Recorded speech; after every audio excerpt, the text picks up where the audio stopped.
Well, good evening. Welcome to Yada Yahowah. My pleasure to be with you. We have Kirk and Dee with us this evening.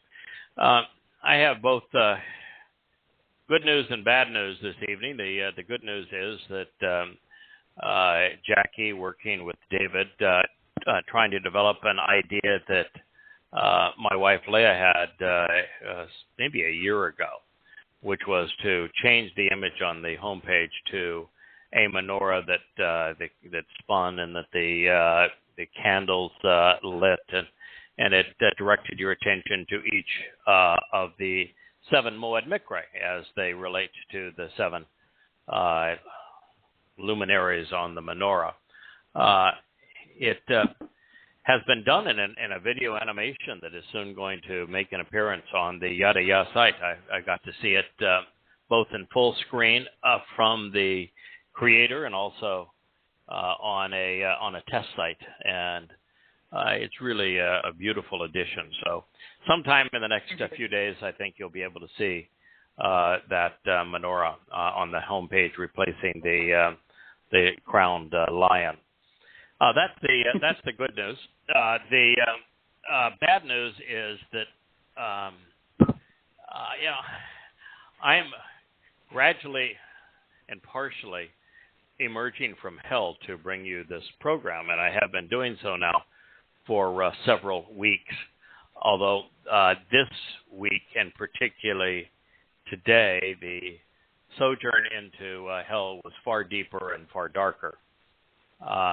It is flabbergasting, actually, that rabbis and pastors and priests have Ezekiel as a prophet, and his Lord is God.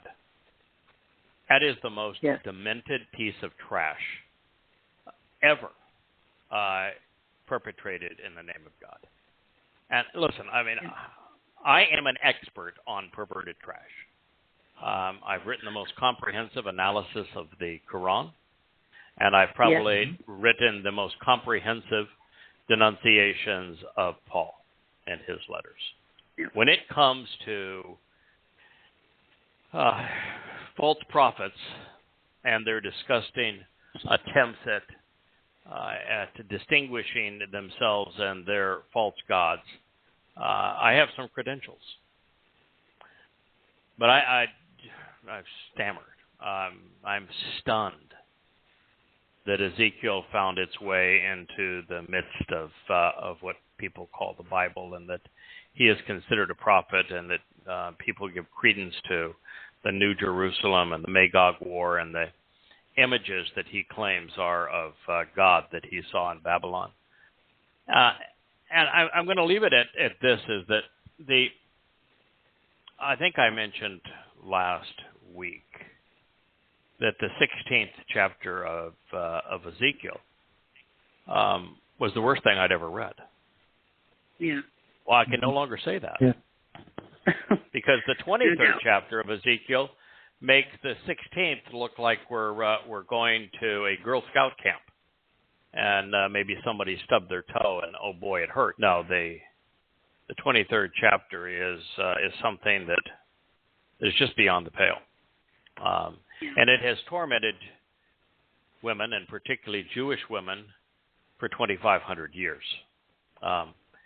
But it is so difficult to translate and write. And I mean, the words are all simple. Ezekiel's vocabulary is very limited. His grammar is horrible. But I've been doing it now for a few weeks. I don't think I'm 450 pages into it. It's certainly not challenged by the translations. What I'm challenged by is the content, and it is just really perverse. So anyway, it won't be very long before we present an in-process version of what is the Babel volume. It's volume 2 of Babel. Volume 1 of Babel is on Daniel. Volume 2 is on Ezekiel. And both of them will go towards the end of the website. They'll go after coming home and before questioning Paul is where they'll be positioned, which means that the current volume 9 of Yada Yahowah, which is the published volume currently on Daniel, it's going to get rebranded as part of the Babel series, of which there'll be 2 volumes. Nice. I don't know at this point if I will have the wherewithal to continue this through March and April. If I do the entire book, I think I can complete a 500-600 page book by sometime in February, which is my current goal. But to do that, somewhere along the line, I'm going to have to stop translating and commenting on every chapter and verse. But between now and then, we are going to post it. The first, I think, 7 now chapters have been triple edited. Most of them triple written and triple edited. And I think we're just going to have to figure out how we're going to handle this current chapter. I'm not certain that the edit team is wants to or should be exposed to it. So I might have to come up with a if they don't want to have to endure it, because it's really, really harsh. A way to get it presentable and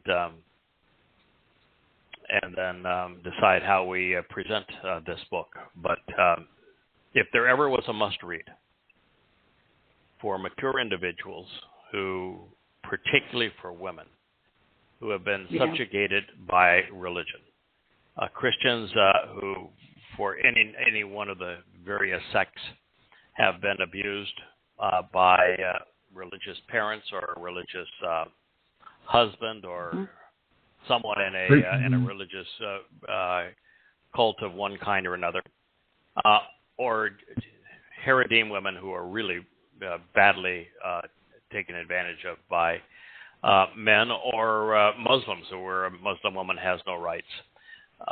The primer on how to abuse women religiously was authored by Satan, and it is found in Ezekiel.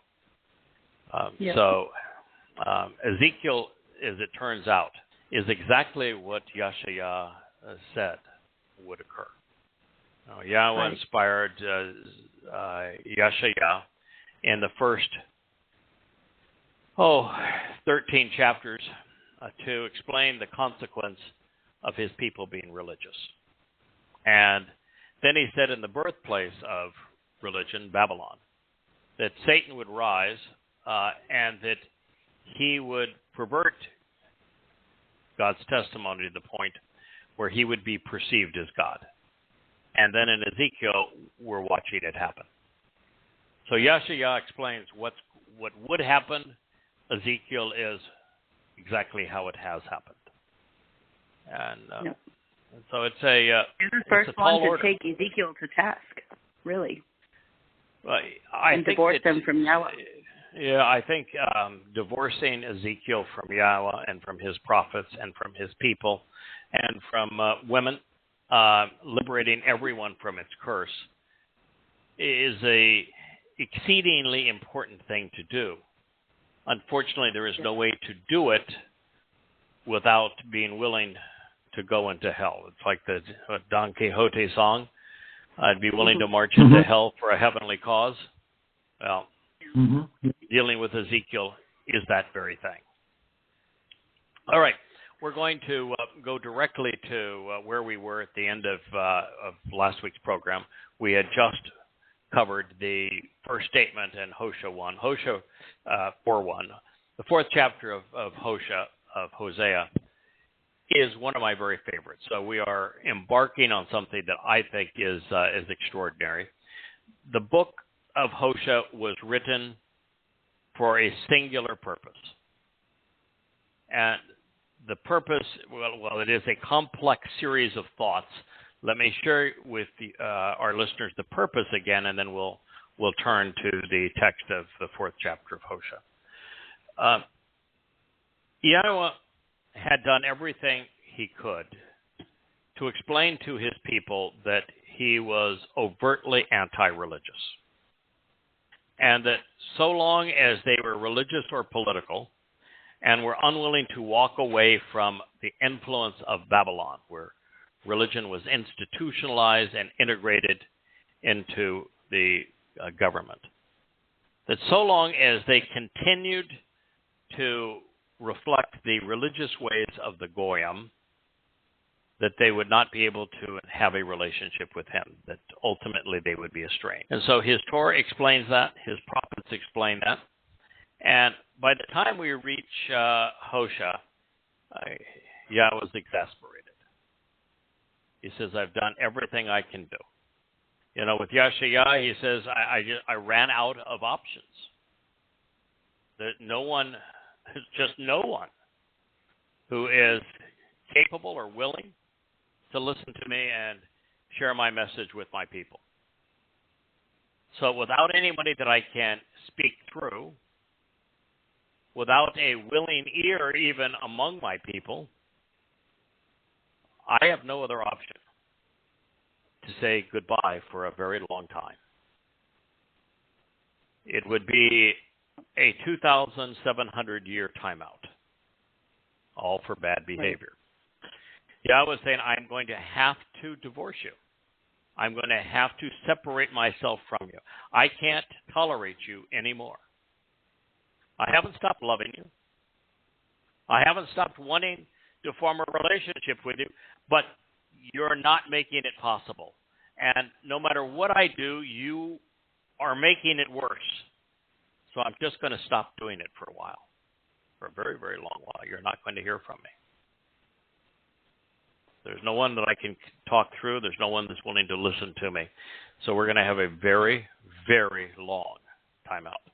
And while there would be a few prophets after Hosea, the last of which were Zechariah, remember Yah, and Malachi, messenger. Since that time, it's been complete silence. Total and complete silence. And Jews have gone further and further away from God. As a matter of fact, now if you were to ask a Jewish individual, what does it mean to be Jewish? The majority of them are not going to speak of their ethnicity, of their race, but instead of the religion of Judaism. In fact, I just saw a program they were talking about how if you Googled the definition of Jew, it came out as a verb that meant to Jew somebody down, to unfairly negotiate with them. And of course, Jews had a field day over that, and the new title is someone who ascribes to the religion of Judaism. We've gone from wrong to wrong. And if you were to ask Jews, what is your real name? Some would know that they are Yahud. Yahudim in the plural. And if you say, what does that mean? There's probably not one in 100,000 that would know what it means. Right. But Yahud means beloved of Yah, related to Yah, and beloved of Yah. Relate to Yah.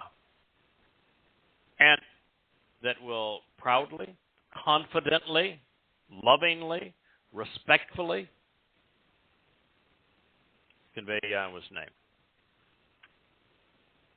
That's how far they have gone away from God. And so, Hosea's primary message is, having been asked to marry a temple prostitute, I want you to know that this is how God views Israel. Religious whores. Now, since I'm translating the book of Ezekiel has an entirely different adaptation of whore. From his point of view, a prostitute is someone who engages in sex. From God's, the primary audience for his title of adulterous prostitute are men. And he's not accusing them of being sensual or sexual, but instead religious. And that is the theme throughout the book. so Yahweh says, I'm going to have to essentially forget all about you. That's all I can do. You've forgotten about me. I can't continue to pursue you. And there is a happy ending to this story. It's just many, many millennia, well, not many millennia, but many centuries out, 27 centuries out, almost 3 millennia. And it isn't for everyone, but a very, very small number of Yehudim who will celebrate the Day of Reconciliations with Yahweh. That day is quickly approaching. It is here now as we are on this transition between 2022 and 2033. We are coming within a little more than a decade of God's return. And so the book speaks prominently of the resolution of the estrangement and the end of the divorce. That is the book of Hosea. All right, so let's jump back into Hosea, the 4th chapter. Listen to the word that is transliterated, I should say, as instructed by his Torah teaching regarding his Haya existence. Children of Yisrael. Yahweh sees Yisrael as his children. They are the offspring of those who struggle and contend with God, and also individuals who engage and endure with the Almighty. That is what Yisrael means. For it is certain that Yahweh has a dispute. He has a grievance, a rib, a quarrel against the inhabitants of the land and earth, ha'eretz. This is because there is no honesty or integrity, ein emeth, no truth, validity, no veracity, certainly no dependability or consistency, no devotion or sense of loyalty, wa ein chesed, no genuine love, kindness, goodness, or affection for the relationship, no understanding or thoughtful insights pertaining to wa and diat, no knowledge, judgment, or discernment needed to comprehend God within the land or on the earth, Baha Eretz. Hosea 4:1. That's a lot. No. They use that word emet all the time. Yeah, it begins with Shama. Shama is one of the 4 verbs, 2 of which are fundamental, 2 of which are secondary, that Yahweh deploys constantly relative to his Torah and prophets. Shama does not mean obey. It means to listen, to hear. Yep. Listen to. Now, how are you going to listen to the word of Yahweh? You have to read it. Yeah, recite it. Read it out loud. Let it resonate in your ears. Let the words that he spoke to us through his prophets form in your mouth. Listen to this program. We share them. But you can read from any one of the 25 or 26 books that have been posted on the Yada Yah site. Go to yadayah.com. Everything's free. You don't have to sign up. You not only don't have to donate, you're not even allowed to donate. Every book on that shelf is free in its entirety, plus an enormous amount of support material, also free. And in fact, we had one of our contributors, someone who posts these shows and other things on, I think it was YouTube or someone was using a tool to do so, which is what they should do. And that particular tool won't allow anyone to do it free because, the world always wants to make a nickel. And so he was making, I think over the past year, he made enough that might buy a cup of cappuccino at a Starbucks. And he felt badly. He says, we're supposed to be doing this for free, and I've got this like $14 or something, or $25. I don't know what it was. And he said, okay, well, that's all right. Not a problem. But we do. We offer what we have learned as freely as the systems allow us to do so. Online, it is completely free. Whatever you want to read is up to you. And if you choose the printed books at Amazon, Amazon does not work for free. They do charge for their printing. They do charge indirectly for their shipping. But for the cost of printing and for shipping, you can get the books because we do not charge a royalty. So they are there for you if you want to listen to Yahowah. But if you're going to listen to Yahowah, you have to set down your Bible. It's not where you're going to find his voice. You're going to have to close your New Testament, should you have one. You'll have to toss away the Talmud and the Zohar and most certainly the Quran and the Book of Mormon. You're not going to hear God's voice in any of those. You're going to hear God's voice when the Torah, prophets, and Psalms are properly translated. And that's what we've attempted to do in the lingua franca of the world, the most popular language and the most commonly spoken language in the history of humankind, even among Jews. Listen to the word, Debar, the message, the communication, and account, the spoken and written witness of Yahowah. Yahowah is not a difficult name to pronounce, despite what the religious would have you believe. The Y in Yahowah is pronounced exactly as we would pronounce the vowel consonant Y in English, like in the word yes. The ah sound is given to us through, probably 1,000 words, maybe 2,000 or 3,000 words in Hebrew. It's the most common vowel of all the Hebrew vowels. The ah sound, enunciation of Torah, do they? The ah sound at the end of Torah is from the hey. Yahowah, when he introduced himself, he used the verb haya, which means to exist. And haya is hey, yod, hey, haya. So it's Yah. And then the middle vowel is pronounced like we pronounce the W in English. In English, a W is a vowel consonant, just as the Y. And if you look in English, a disproportionate number of Y or W words are pronounced O, oath, own, owl. It's over and over and over again. So many of them. Cow, toe. It's commonly pronounced from the Hebrew legacy. And again, you take the word Torah. The O sound in Torah is from a Wah.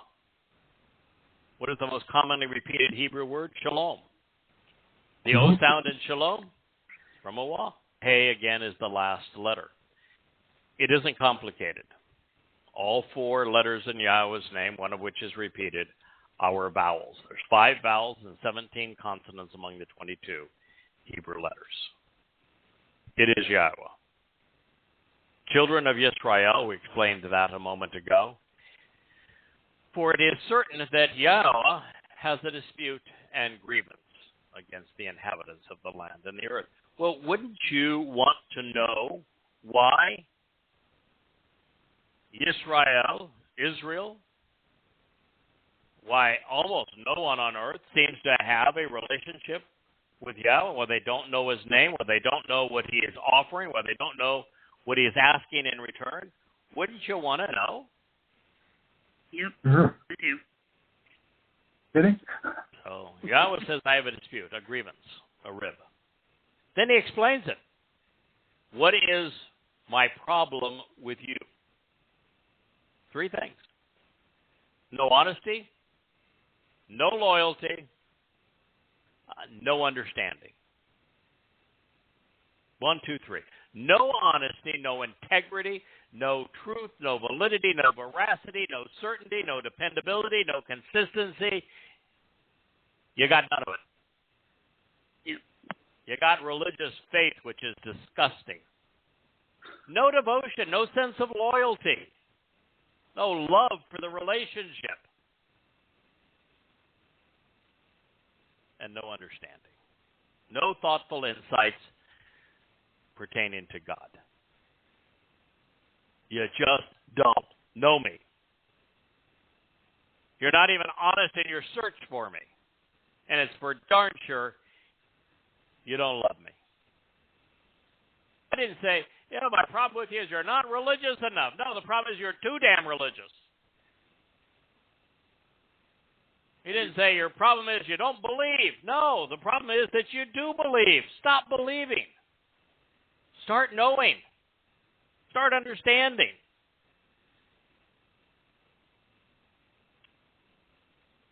And that's the difference between the review that I'm doing of Ezekiel and the religious rubbish that's out there. We're dealing with the words as they exist. This was what was said, and it's wrong. As impactful as Yahweh's revelation through Hosea has been, through the first 3 chapters, there may be no more influential revelation within the prophets than what lies before us in the 4th chapter of Hosea. God is giving his people yet another opportunity to avoid the plague of Judaism by listening to him. Right. It is the cure for religion. This is the antidote for what ails the human condition. God says, I am set apart. I am uncommon. What is the most common thing in our world today? Well, 99% of people are religious. Sure. And an equal number are political. So if you're going to step away from the babble of humanity, you're going to have to disassociate from both of those things. Yahweh's grievance with Israel goes well beyond them neither knowing or understanding him. He is perturbed because in the midst of their chronic ignorance, they claim otherwise. If they had simply ignored him, well, tragic, wasteful, it would have been not nearly as injurious as pretending otherwise. I mean, the most disgusting people on the planet today are rabbis. Oh, they are so full of themselves, pretending to be righteous and to speak for God, and they're the most disgusting human beings on the planet without a single thing to say that is even remotely accurate pertaining to God. It's true. And to see them empowered in this Netanyahu government, well, it's about as disgusting an experience as reading Ezekiel. Having written voluminous religious tomes, claiming to have been inspired by God, Yahweh is telling us that rabbis lack integrity. He is speaking of his people. Yeah, I understand. I wrote the books, the 4 volumes of Questioning Paul. I put my life on the line to write Prophet of Doom and then promote it on some 10,000 hours of talk radio. I understand that Islam is disgusting. Yeah. And God hates both. But there is no religion that God despises more than Judaism. Because Judaism has done more to harm his people and his relationship with them than any other. Yes. God doesn't spend a lot of time talking to Goyim. He talks a lot about Goyim and says, they're really rotten. You ought to not emulate what they're doing. But he doesn't spend a lot of time talking to Goyim. He spends a lot of time, past tense, speaking to the Israelites and Yehudim. And therefore, when he addresses the problems of his people, he's speaking problems of Judaism, whether you like it or not. Yep. He's saying that rabbis are dishonest, they're devoid of veracity and validity. They aren't even consistent. fact, if you want 10 opinions, ask 2 rabbis. In fact, I saw there are some Haredim, a smattering of them that actually serve in the IDF, the Jewish Defense Forces, the Israeli Defense Forces, and they were having a Hanukkah party. Who knows for what reason? Because the whole Hanukkah story is of Maccabean origins. It has nothing to do with God. It is just a perverted story on making a menorah that is different from Yahweh's, and of corrupting something that was true into something that is religious. But nonetheless, here are these Haredim, ultra-Orthodox Jews celebrating Hanukkah as part of an IDF festival.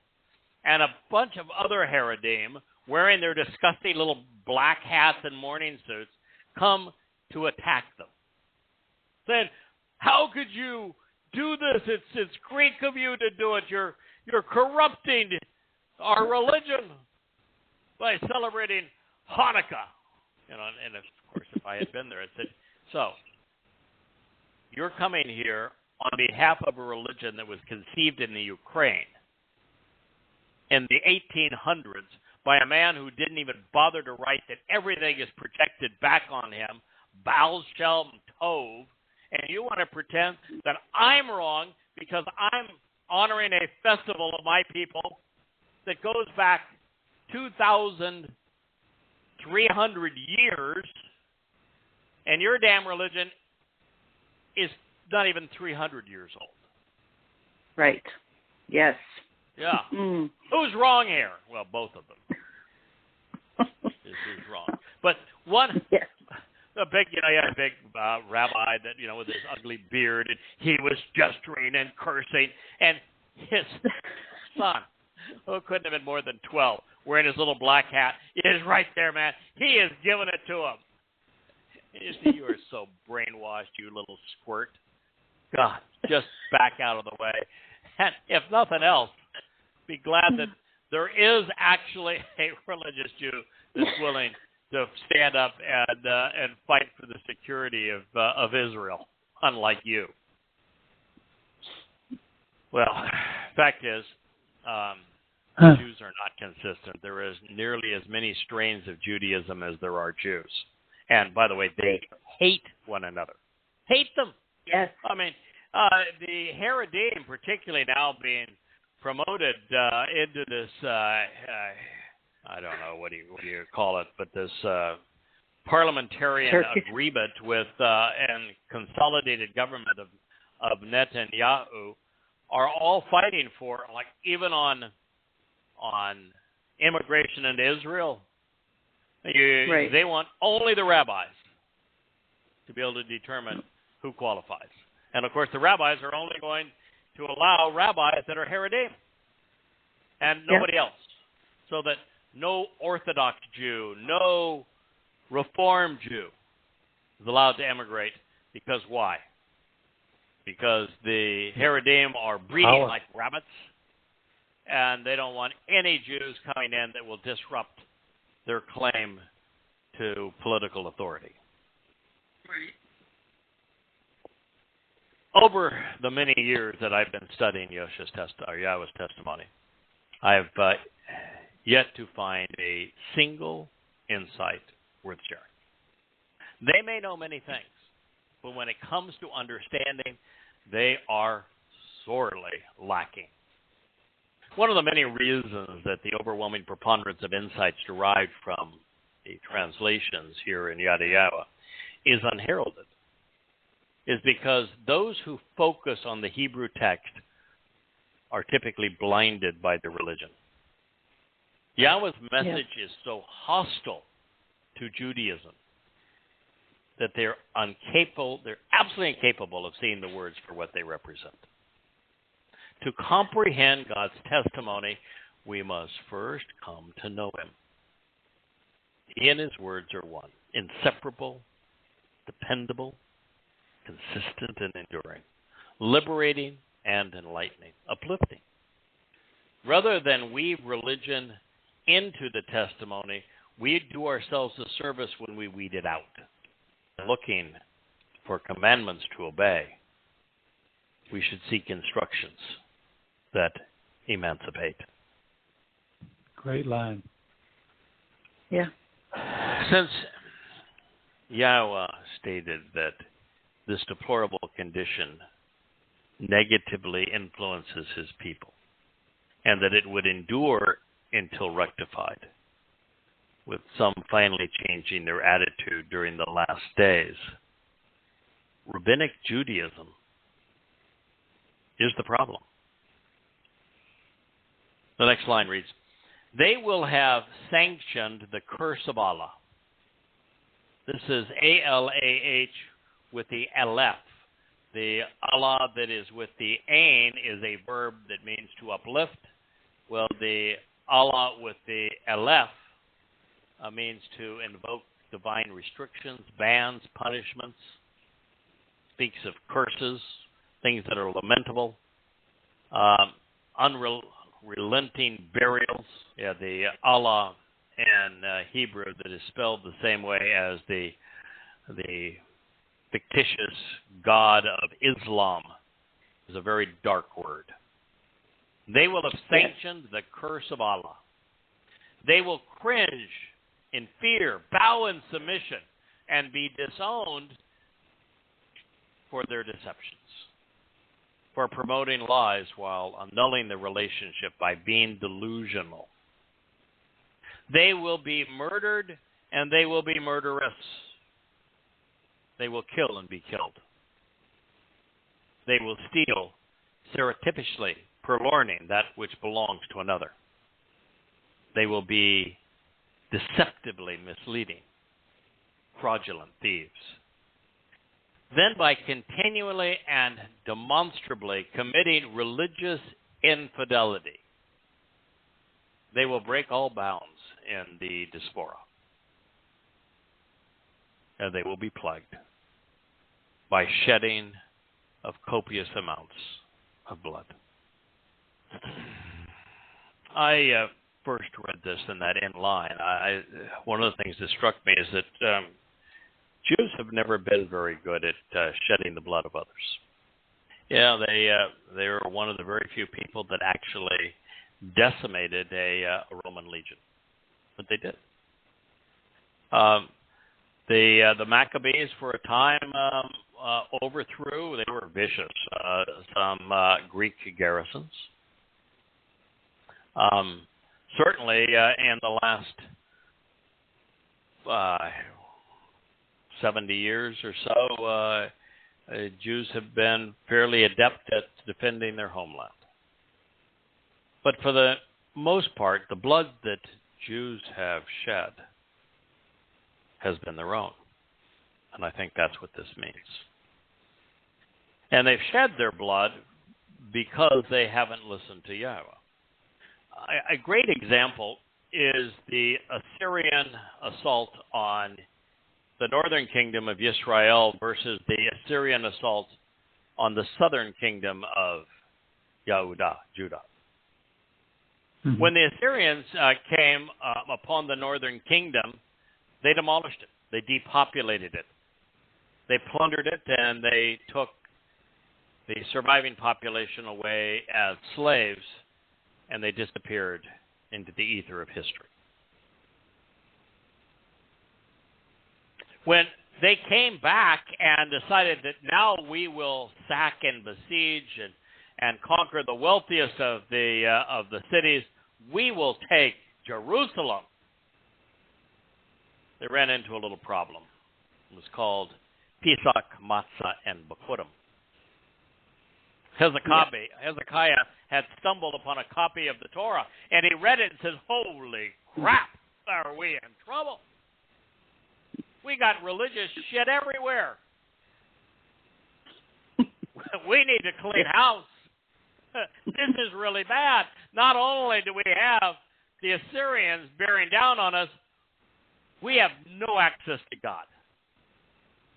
And, by the way, Passover is coming, and we don't even know how to celebrate it." And so Hezekiah said, "God, Yahowah, I get it. We need to get the idols out of the house. Then, after we stop being religious, we need to train some Kohen, some priests, on how to properly present and discuss and so that we can benefit from Passover, matzah, and Bikurim. And oh, by the way, there aren't any in the train. They're as clueless as I was yesterday. I can't do this in time for Passover. Can I have an extension? We want to get this right. Yeah, it says the intent, the understanding is vastly more important than timing. Absolutely, you can have an extension. And he did. He removed all traces of religion from Yehuda and from Yehudim, and they celebrated Pesach, Matzah, and Bikurim. That was their defense against 85,000 Assyrians, the most powerful military force on earth. Their defense was celebrating Chag Matzah with Yahweh. By the way, there isn't a rabbi on earth that even understands what Chag Matzah is. They've integrated Chag Matzah as part of Passover rather than Passover as part of Chag Matzah. And the issue is life and death. Eternity and Shamayim or Sheol is how essential that difference is. The Torah, no longer religious and celebrating Chag Matzah, Yahweh intervened. He killed every Assyrian soldier. There was no attack. With the northern kingdom, they were all hauled away into oblivion as slaves. With Jerusalem and Judea, with Hezekiah following the Torah's instructions, just as we're encouraging Yehudim to do today, the threat dissipated. They confronted the largest military force on earth having a party with God. Wow. That's the lesson. I love that story. Yeah. Sure. And so they soon forgot the lesson. That's why Hosea was written. And since that time, they've shed their own blood. Mm.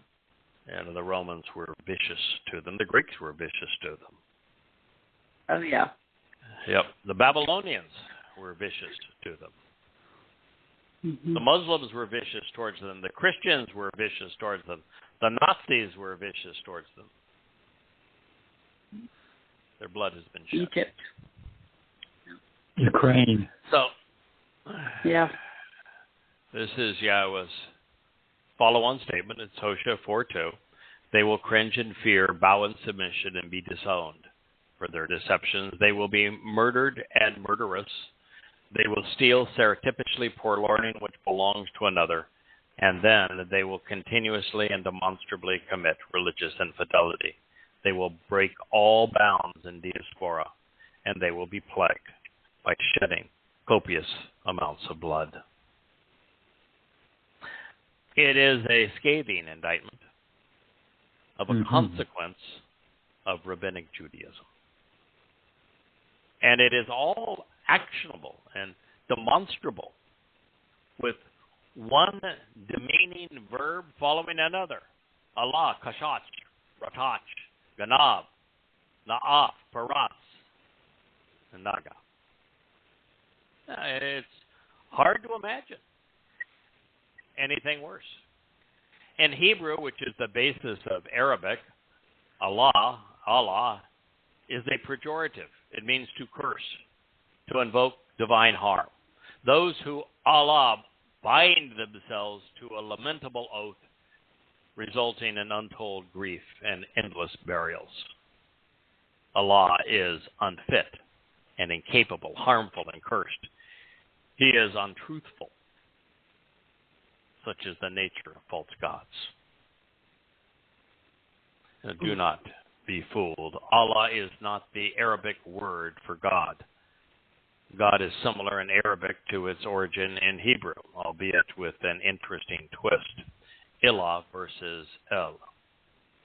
indicating that God is in Hebrew. Allah is one of four names ascribed in the Quran to the Islamic God. They are, in order of their chronological appearance, the Lord, Ar-Rahman, Ar-Rahim, and then Allah. And like Allah, curse, the other names are also derived from Hebrew. Lord is from Rabbah, greatly esteemed. Rahman is based on Rakam, loving and merciful, a womb of compassion. Rahim is the plural of Ra, which is from Ra and Ra'ah. It means evil companion, immoral associate, unethical neighbor, undesirable friend, loudmouth fellow, and irrational shepherd. Amazing. With this in mind, consider the Islamic Salama. Bismillah ar-Rahman ar-Rahim. In the name, Ba-Shem, of the God, Ilah, who loves Raham, evil associates, Rakhaim.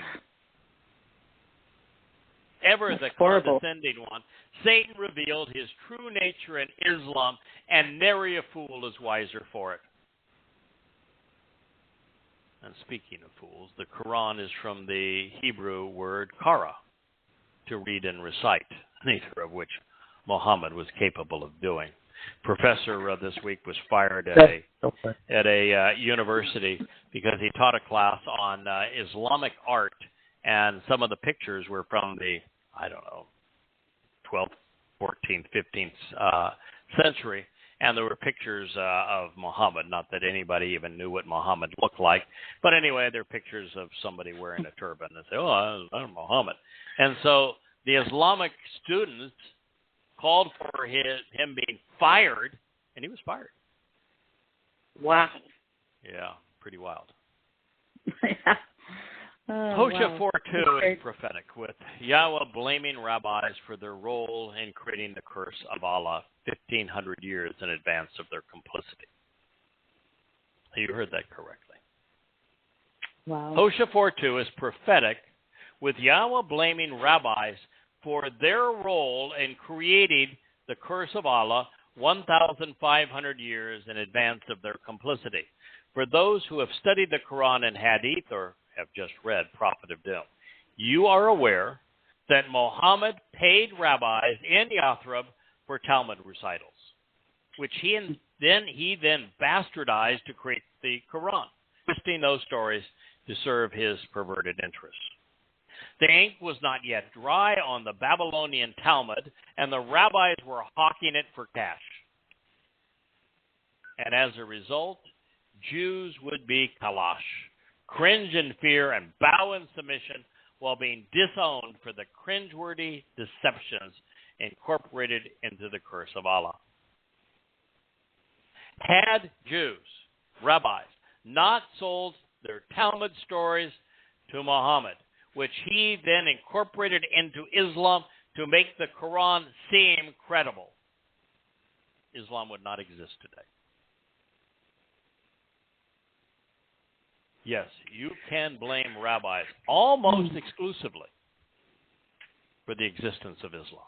In this prophetic statement, Allah was conveyed as a verb. It was written in the call infinitive. This means that the curse would be genuine and self-defining, palatable, and ongoing. And in this regard, here is another uncomfortable truth. Islam was conceived in the rock-hewn city of Petra, due south of Jerusalem in the Bekaa Valley, in what is known as the Wadi Musa. Just 101 miles, 162 kilometers south of Jerusalem, not in Mecca. Petra, which was located between the northern tip of the Gulf of Aqaba and the southern shores of the Dead Sea, was within the Judean sphere of influence. By contrast, Yathrib, today's Medina, where the Quran began to sound like a twisted rendition of the Babylonian Talmud, was inundated with the Israelites.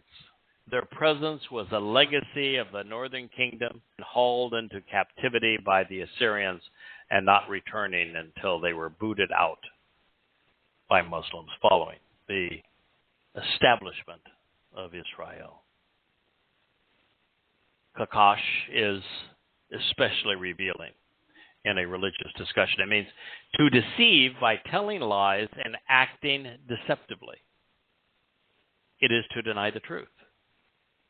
To kasash is to distort reality, to create a delusion, or to promote an errant opinion. To kakash is to bow down in submission. In other words, to be religious. It is to cower in fear rather than out of respect. Kakash is to be beguiled into being part of a worthless relationship as a direct result of having been conned and betrayed. The Kakash are disowned because they have been unfaithful. Further, since Ratash is written using the peel stem, we know that by lying the rabbis would curse Jews, causing them to bow down in submission and cower in fear. In the infinitive mood, they would persist in their delusions and be defined by them. Razak is to kill, to be killed, to murder and to be murdered. It is to be dashed by the sword and to be cut into pieces. Ratash is to be struck down, to be slain. Infinitive, it serves as a genuine indictment which is self-defining, highly descriptive, actionable, demonstrable, and continual. The next on the list, that ganab, is to be a thief, stealing what belongs to another. Those who ganab are misleading and fraudulent, and since this was intended as an actual and ongoing depiction of rabbis, it was also conveyed in the call infinitive. Now that Yahweh has affirmed that by using na'af, he is addressing religious infidelity and not marital carousing, we know that God is accusing rabbis of being unfaithful, unreliable, and disloyal. God does not ever criticize anyone for having more than one spouse. He doesn't criticize anyone for having a relationship outside of marriage. But he speaks consistently, forcefully, about those who engage in disloyal relationships with false gods. The rabbinical characteristics become undeniable, they continue, they're self-defining when cast under the call infinitive. Parat is actually much more sinister than simply break or broken. And while Rabbinic Judaism is guilty of breaking the covenant with Yahweh, they actually say the covenant is with Judaism as opposed to the descendants of Jacob. In this context, God is saying that their disloyalty and infidelity break all bounds. The betrayal is beyond comprehension. As a result, Yahweh is also predicting the diaspora, revealing that the Jewish propensity to rebel against him will lead to the people being scattered. It conveys to violently break down and to destroy something. Parat is a terrorist. It's someone who is hostile, operating in opposition, harming and killing others. These terrorists spread out and invade the world. They speak in such a way that encourages destructive and harmful behavior in others. To parat is to rebel against authority, and it's to rebel against Yahweh. To be naga is to be stricken with a plague. Religion is nagadam, a plague of death, a pandemic which results in the loss of life and the shedding of blood. The problem is, and always has been, religion. Religions are man-made constructs designed to elevate and enrich clerics and kings at the expense of many whom they seek to fleece and control. Yahweh hates them. He despises those who preach and promote religious deceptions. The very people who claim to be speaking for God are speaking against him, and it is universal. And while this is the most pervasive theme throughout the entirety of the prophet, God damn religion, it is also prevalent within the Torah. Here is an excerpt from Korah, Leviticus 19.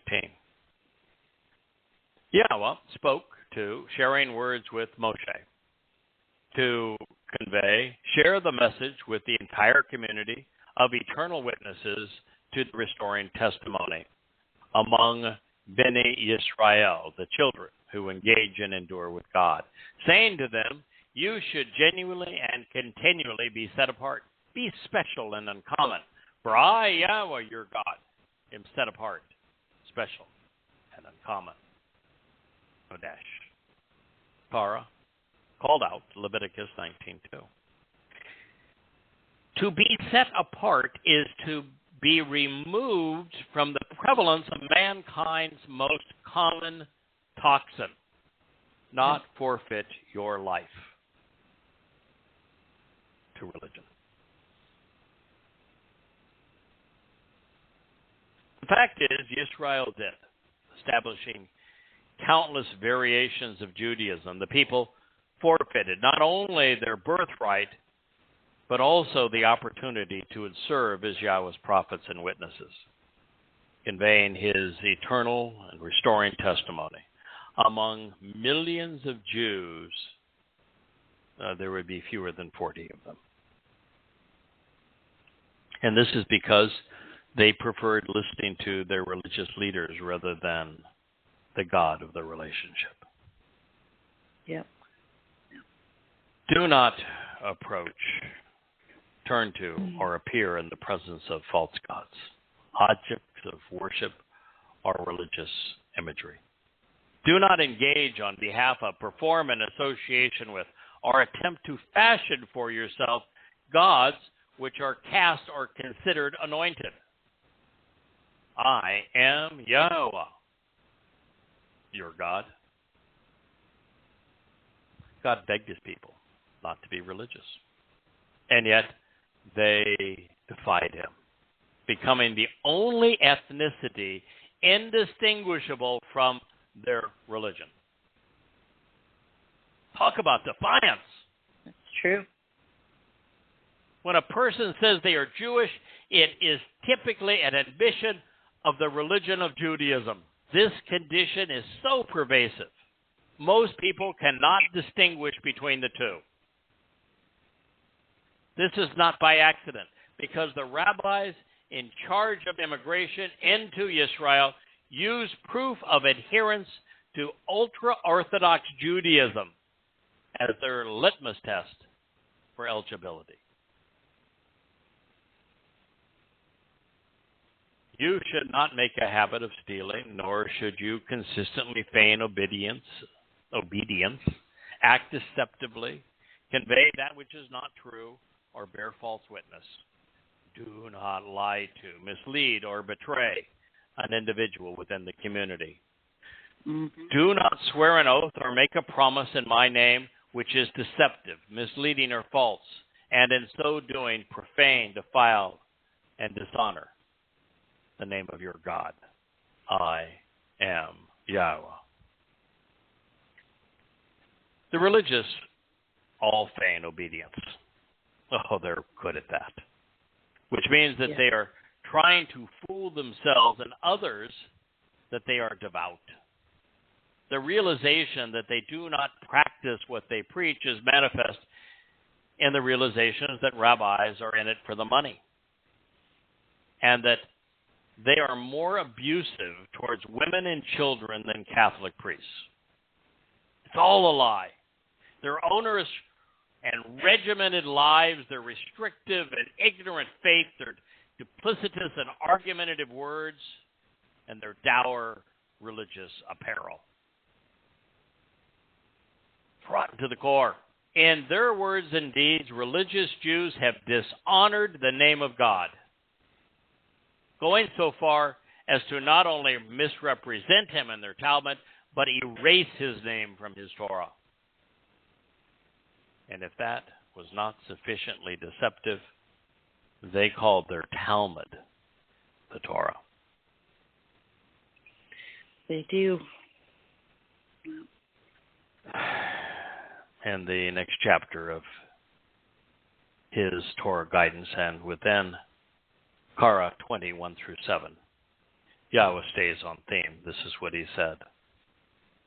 Then Yahweh spoke to Moshe, which means to draw out, communicating to the children of Yisrael to say, any individual person among the people who engage and endure with God, including anyone of a different ethnicity, who is living as a guest within Yisrael, who offers any of his offspring, or who sows something to Molech, a false god or king claiming the authority to rule, they will surely die. The people of the land should cover him with stones. I will also set my presence against that individual. I will cut him off and cut him out from the midst of the family, because he has given some of his offspring to what he has sown to Molech, this false god and king claiming the authority to rule. And in so doing, that which is associated with my sanctuary as a special, separated, and set-apart place becomes sullied and defiled, in addition to dishonoring my set-apart, unique, and special name. I know a Molech, a leader, that the rabbis now are catering to for power and money. His name is Benjamin Netanyahu. They have not learned their lesson. When the religious claim to speak for God and yet contradict him, this is the case with Judaism, Christianity, and Islam. They tarnish Yahweh's name and reputation. And since the Torah and prophets were presented through Yehudim Jews, when they sacrificed their children by encouraging them to demonstrate their allegiance to false prophets and wannabe kings, everything God reveals through Yisrael is sullied, is more than the Lord of the Ammonites. This name is based upon Melech, which denotes a man or a woman who claims the authority to rule as a king or queen.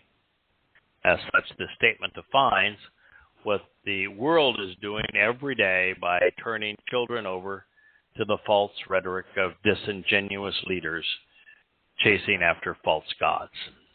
In this regard, Yahweh is warning us against tolerance and appeasement. It only takes one to ruin many lives.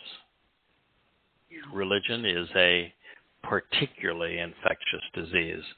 As I'm sharing this with you, I want to make certain that our listeners know. I am not singling out Benjamin Netanyahu as the most awful of politicians. I think that he is a fairly successful but common politician. He would sell his soul for power. I despise the parliamentary system because it cobbles together governments based upon bribes. The previous government of Bennett and the Lapid was a disaster in this regard. Lapid, who was the outgoing prime minister, I think his party and his liberal politics received far less than 10% of the vote in the last election, and yet he wants to claim that he's upholding democratic standards when a man that received less than 10% of the vote. In fact, his party barely got enough votes to even be considered credible. There's something desperately wrong with that. And so we are opposed to all politicians. Liberal politicians typically more than conservative politicians, but religious politicians more than secular ones. It's all of them. I happen to live on an island that has about the same population as you would witness at a basketball game. And it's turned upside down now by the world's most powerful politician, who can't even act like normal people when he comes to a place where no one really gives a hoot who he is. And yet roads are closed and all access is closed and the airport is closed. Everything is shut down. While hundreds upon hundreds of Secret Service have descended on the islands and ships prowling the sea, this useless piece of trash alive. Now, I don't wish him any harm, because if Weekend at Bernie's were to end, then we would have the dumbest, most sinister person in the history of this country at its helm. So, I'm hoping he survives for the next couple of years, so we don't have to endure that fate. But understand, that does not make us pro-Trump, because we're not. We're anti-politics, right, as is Yahowah. Yeah. If the people of the earth act like hypocrites and ignore or conceal this, shutting their eyes regarding a person like this, when he causes his child or something he has sown to honor Molech, a false god or king, political leader claiming the authority to rule, such that he is not dispatched and continues to live with them, then I will place my presence against that individual, his political, religious, and social group.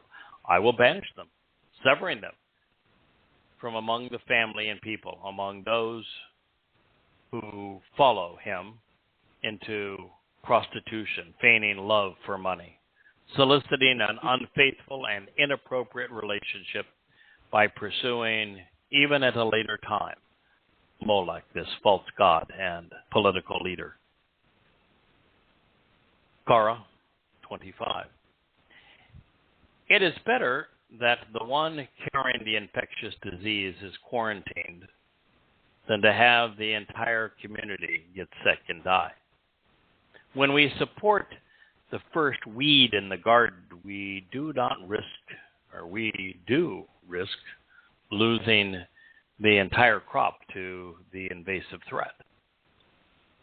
So continuing to denounce religion in the Torah and preach intolerance, Yahowah says, furthermore, the soul who turns to and approaches a medium, a psychic, with the idea of communicating with the dead, or toward the one familiar with spirituality, to whore after them, I will place myself against that soul, and I will cut them off and separate them from among his people. Avoid outside influences so that you can be set apart and special, and then be separate and uncommon, unlike others. For indeed, I, Yahowah, am your God. Oh, and for the Jewish religious types, we don't butts around with mediums. We're not into spirituality. Oh, they wouldn't say we're not into spirituality because they know it.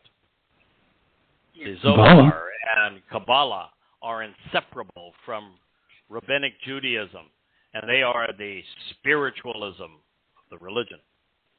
It is a bunch of spiritualistic gobbledygook, just as we are reading here. And of course, even the word Zohar, guess where it comes? Ezekiel. That's where it's presented. Yeah. And all of their symbols come from the presentation of Ezekiel's Lord, who is none other than Satan. But speaking of talking with the dead, rabbis will cite countless dead rabbis. They prove their point by citing all of the rabbis of the past, voices of the dead. They also travel to their graves. Oh, yeah. Oh, do they ever? Oh, yeah. The rabbi who is thought to have been no one actually believes that he is, well, I can't say believes. Everyone knows the Zohar was written in Spain in the 12th century. That's the first evidence of it. The language itself of the Zohar has got Spanish words, loan words, and the like in it. But to give it the hint of credibility, it's like the book of Enoch. It wasn't written by Enoch. It wasn't even written within 1,000 years of Enoch. But it's described to Enoch. Well, the Quran was prescribed to a first-century rabbi to give it this hint of credibility. And they flocked to his grave like pilgrims going to the Kaaba and Mecca.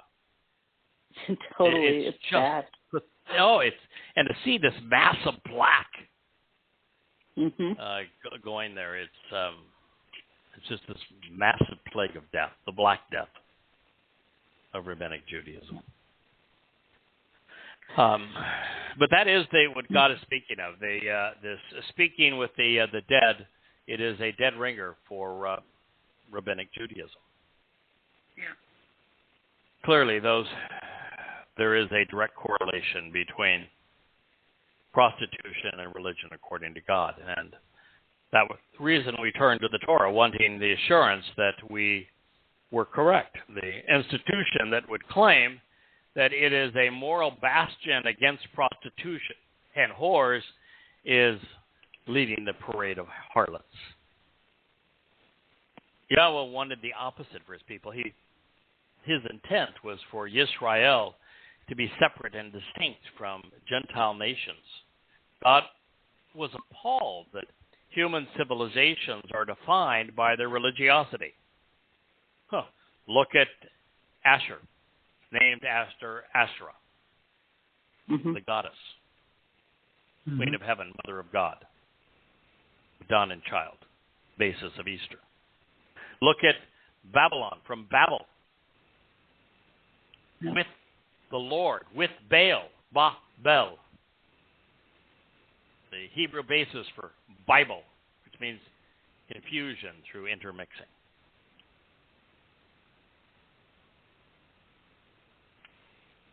Mitzrayim, the crucibles of religious and political persecution.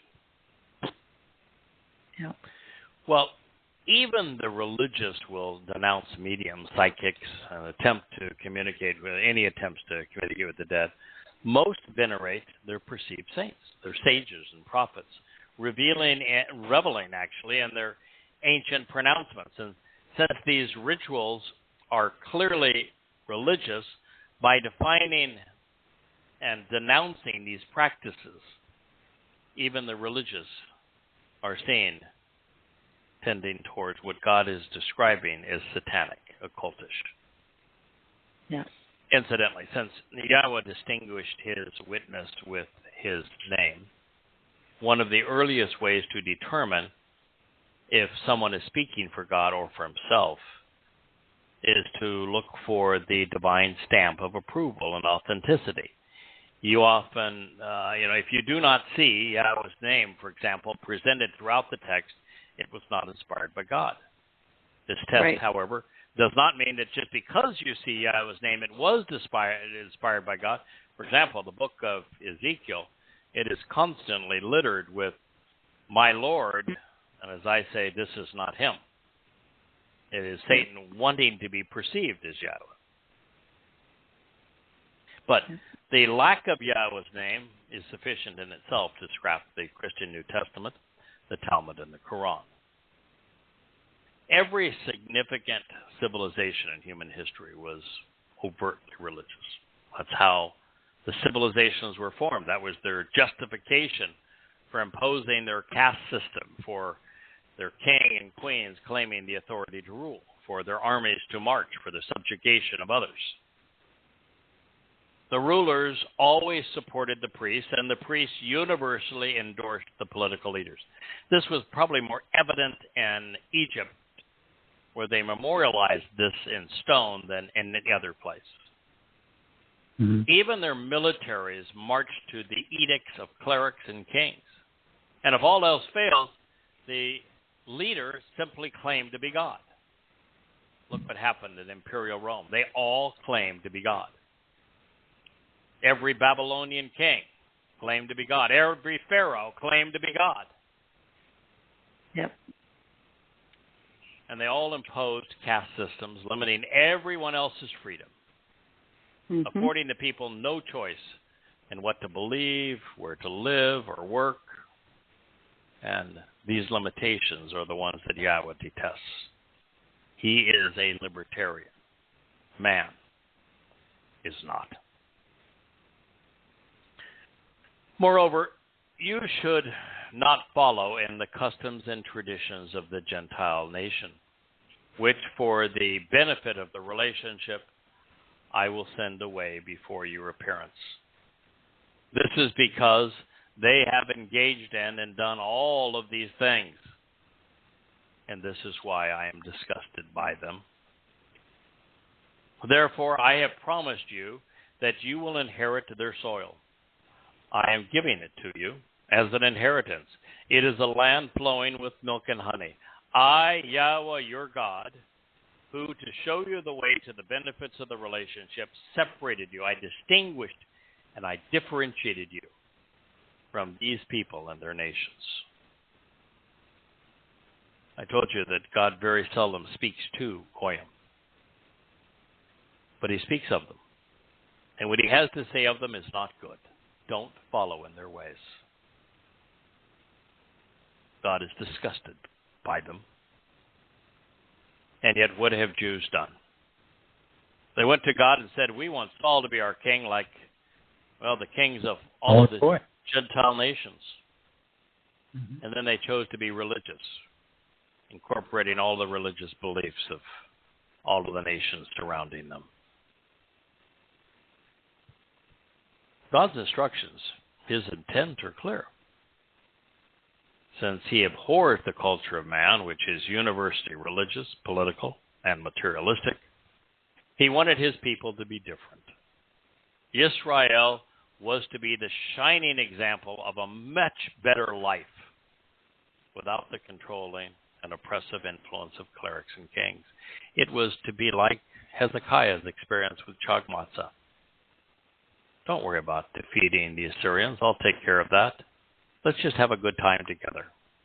We can party on, and I will take care of your foes. Wow. What a concept. What a concept. What a God. You don't worry about a thing, kid. No nice to have a father in high places. But for him to take care of his children have to acknowledge their father. Therefore, you should be set apart and separated, special and distinct, to approach me. That means you should not be religious or political if you want to approach Yahweh, because I am set apart, special, unlike what is commonly perceived. Yes, Yahweh is very, very different than the gods of religion. And so I have separated you, differentiating you from these nations, to be mine, to draw near and exist with me. Kara, called out Leviticus 20:26. Yahweh concludes his call for his people to be set apart and uncommon, and thus not religious, reminding them that religion is deadly. The way of man is deadly. Civilizations have been disgusting, controlling, limiting, disorienting. As a result, when the Israelites ignored this admonition and rejected their inheritance, God scolded his wayward children throughout the prophets. He would hold them accountable for the fate that they themselves had chosen. Yes, this long time out that is being pronounced throughout Hosea was conveyed quite concisely, thoroughly, dramatically, clearly, in the Torah itself. This was Kara, the heart of the Torah, right in the middle of the Torah. The message of Hosea is not new. God had conveyed this message for 700 years before it was sent through Hosea. 700 years of God's people not listening to him. And he is exceedingly patient. He, began speaking to their forefathers, Abraham, Ishak, Sarah, and Jacob, Going back nearly 2000 BCE, 1968 BCE is when the covenant was affirmed with Abraham. Yeah. So going back really to 2000 BCE, Yahweh began talking with the family that would become Yisrael. And then in circa 1450 BCE, he not only liberated his people from Mitzrayim and from slavery, he offered them his Torah instructions, and he spent 40 years with them, walking from that corrupt place into the promised land. They got to know each other. And Yah revealed his guidance for living. And this is now 700 years, the book of Hosea, 700 years remote from that day. And he's still conveying the same message. And he would do so for another 300 years until about 450 BCE. That is 1,000 years of a father reaching out to, trying to help and guide and instruct his children. And for 1,000 years, virtually no one listened. And so that's the reason for the timeout. You had 1,000 years. And then you would have 2,500 of complete silence that you brought upon yourself.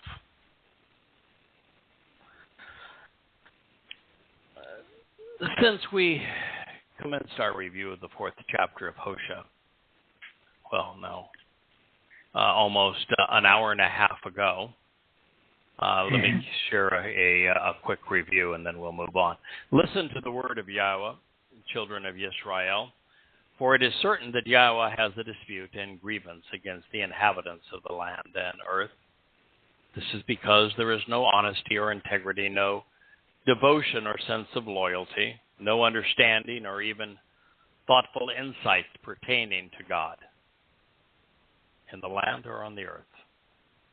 They have sanctioned the curse of Allah, bringing restrictions, bans, and punishments upon themselves, all based upon their oaths. They cringe in fear, bow in submission, and are disowned for their deceptions because they have promoted lies while annulling the relationship by being delusional, resulting in them being oppressed, being malnourished, and sometimes starved as they are estranged. They will be murdered, and they are murderous, dashed by the sword and cut into pieces. They will steal, surreptitiously purloining that which belongs to another. Then, by continually and demonstrably committing religious infidelity, they will break all bounds in diaspora, and they will be plagued by the shedding of copious amounts of blood. And this is the reason that the land will dry up.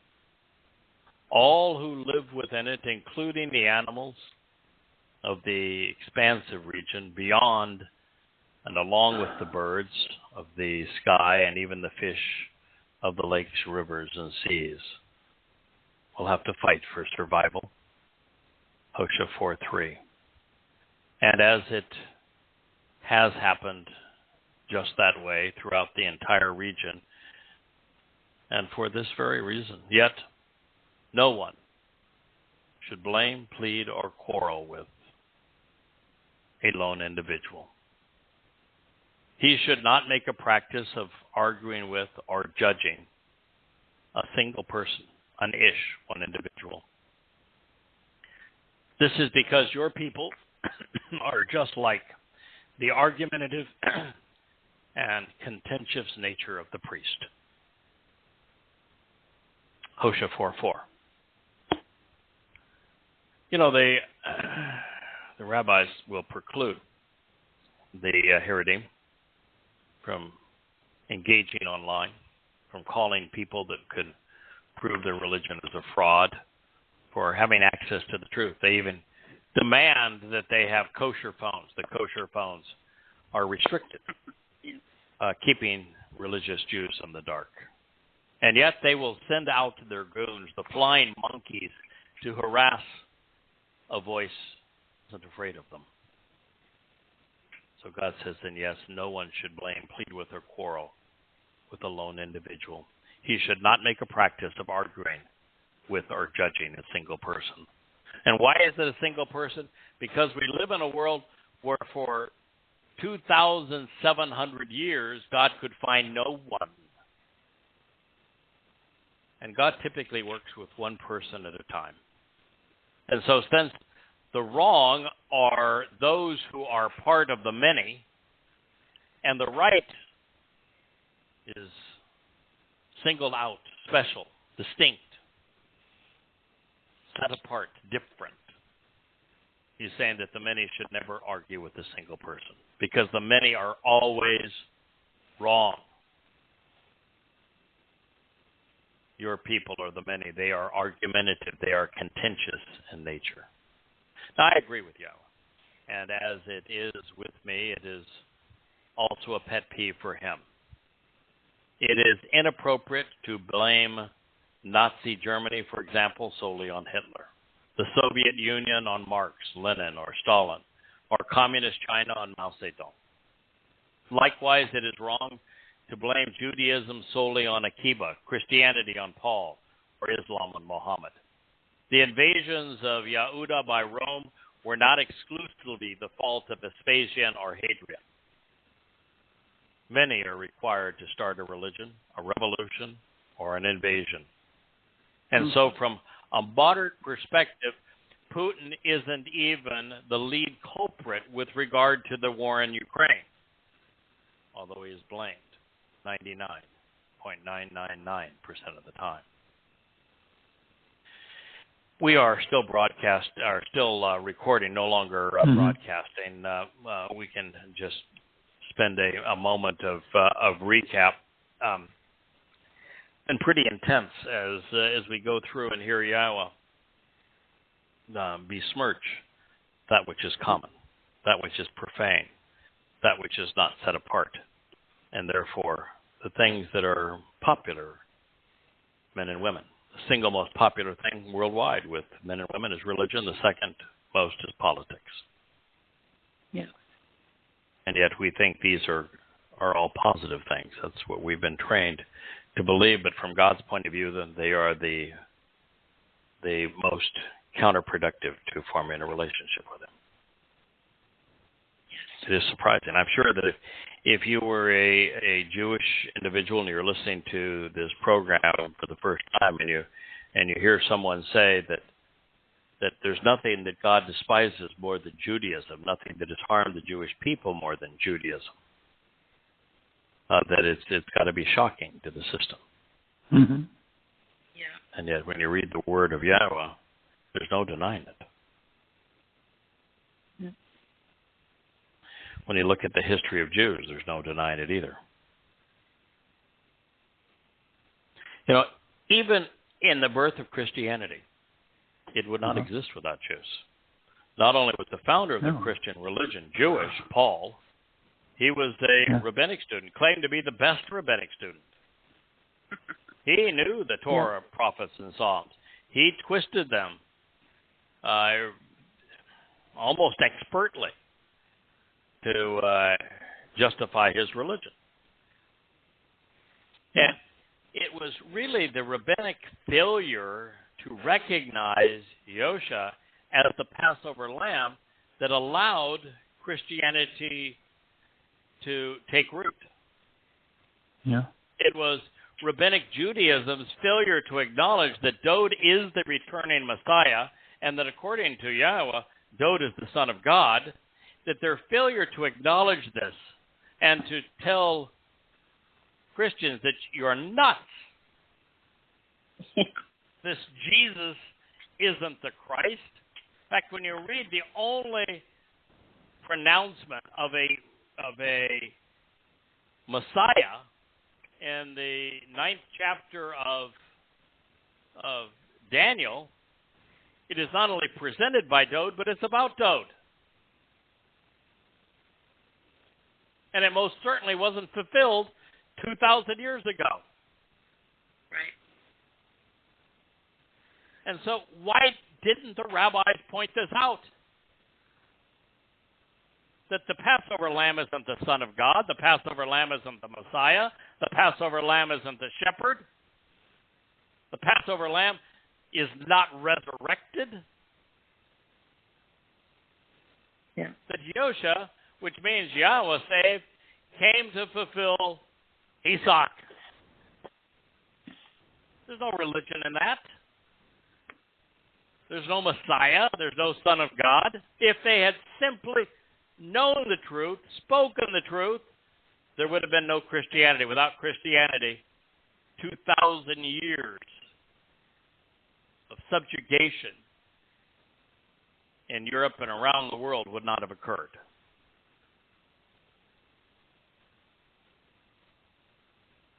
Matter of fact, if it wasn't for rabbis responding improperly to the Passover lamb, the last two Roman invasions would not have occurred.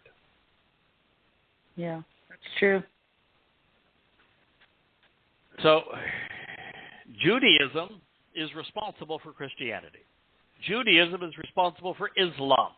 Judaism, of course, is responsible for Judaism, the three great menaces to humankind. Satan's most favorite faiths. And they have one thing in common,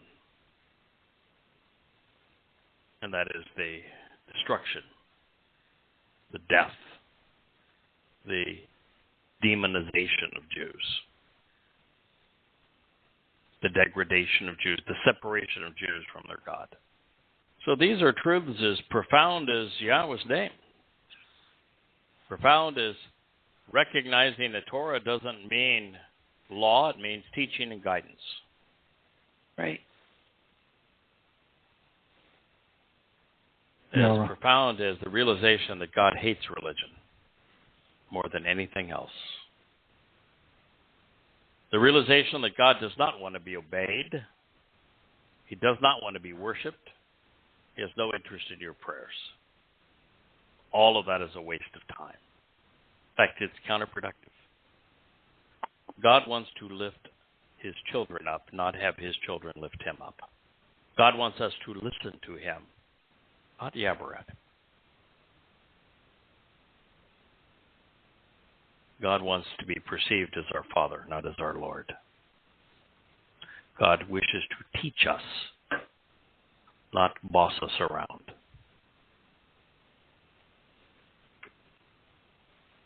All of these things are so profound to know, so obvious to know, so intuitive. It's Kirk, as you began your walk with Yahweh, the first thing you said is, there is absolutely nothing this man is saying, and that was on a radio program probably 15 years ago now, that is inconsistent with what I know to be true. But now that I know it to be true, and I've heard him say it, can I verify that what he is saying can be proven? Started the quest. It started the quest for really everyone who is part of the covenant family now. Yeah. If you have walked away from religion and come to know that religion is corrupt and wrong and misleading, if you have walked away from your zeal for politics and know that they're all, both sides of the aisle are corrupt and misleading, and you hear someone speak as Yahweh speaks to us, it resonates. You just intuitively know it's true.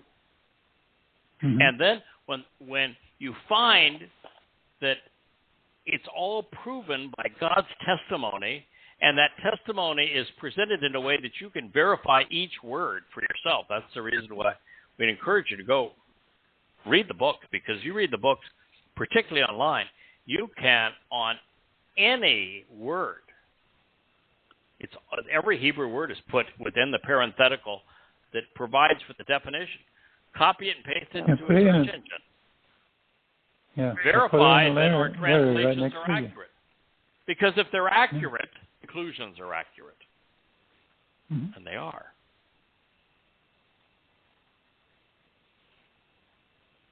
And we want nothing from you other than for you to have access to the truth. We want you certainly to consider the truth, and for that we have to expose and condemn religion and politics. But once you know that you can walk away from them and come to know Yahweh, our mission is just to provide Yahweh's testimony as He conveyed it. What you do with it is up to you. But we can certainly say, I've now lived this for 22 years with Yahweh. He's fun to be around. He is uplifting. He is rewarding. He is liberating. He is enlightening. He is enriching. He's empowering. He's fun. He's consistent. He's reliable. He's relaxed. Doesn't ask a lot from us. Is into giving more than He takes by a huge margin. It's a great relationship. And yet, it isn't one-sided because Yahweh gets a lot out of it. I think, Kirk, you were studying this week second law of thermodynamics. Yes. Second law of thermodynamics say that anything really left alone over a period of time is going to dissolve. It's going to go into disarray. Yeah, if you were to take a deck of cards and drop them out of an airplane that were all ordered, by the time they hit the ground, they'll be unrecognizable. Yes. Things go from order to disorder unless there is energy constantly infused into the system to keep it vital. If you have a business and you go on a long recess, you have a relationship and you're not investing in it, it will also devolve. And Yahweh's covenant relationship is the same way. He's constantly putting His energy into it. And we contribute ours. A relationship with God requires our work and Yahweh's response. Yes.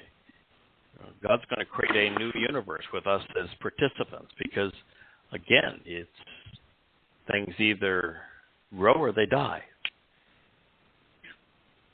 It's the truth of the whole system. I think what you found, and you were fascinated by the second law of thermodynamics, is that the more you understand the system of thermodynamics, the better you understand the relationship that God is offering us and why it was so essential to tell Adam, even in the garden, we're going to work together on this. And when Yahweh was freeing the Hebrews from Mitzrayim, Egypt, He didn't say, I'm freeing them to eat bonbons in paradise. He says, no, I'm freeing them to work with me. Yeah. We have to make a contribution. We have to invest in this relationship for it to have merit for us and for Yah. Makes the moment we stop investing, it begins to deteriorate. All the conditions are active participation, walking, trusting, considering, reading, participating. Yeah, and you've been more involved, Dee, in what we are collectively doing together than at any time. You manage the social media outreach, and it's become branded with Yada Yahowah. I have composed with a number of others a timeline, which will soon be integrated into that. And the more you invest in it, the more you get out of it.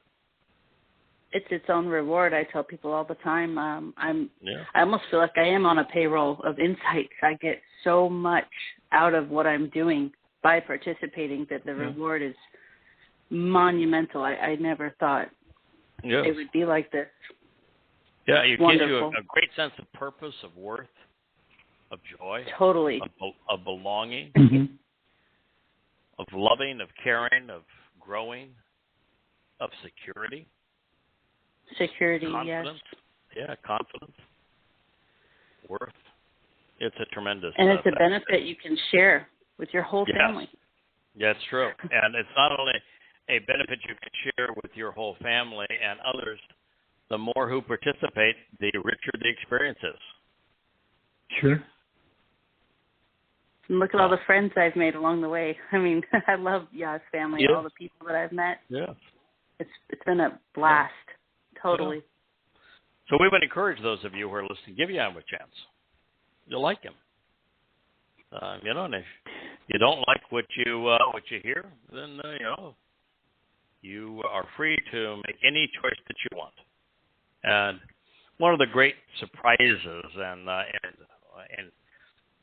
Yada Yahowah is something that heretofore I don't think anyone had ever suggested or said, and yet it is such an essential insight into the relationship. Something we learned really early on, almost 20 years ago, is that for those who choose to ignore Yahweh, to know nothing about his name, know nothing about the covenant relationship, who just either have no interest in him or want to be religious or political, that for those people, there is no punishment, there is no eternal hell, there is nothing but you were given your life as a great gift. You were given free will. You were given an asama, which is a conscience. Yeah. You were given the opportunity to study the Torah. The Torah, God's instructions were provided for you, but you chose to either ignore them or reject them. And God said, that's your choice, no problem. At the end of your life, your soul will simply cease to exist. No punishment, no reward. And yet, that's not taught by anybody. And yet, it's a seriously important part of Yahweh's testimony. It is only those who like rabbis and who like priests and who like a lot of politicians and heads of empires in the past that deliberately lead people astray or harm God's people.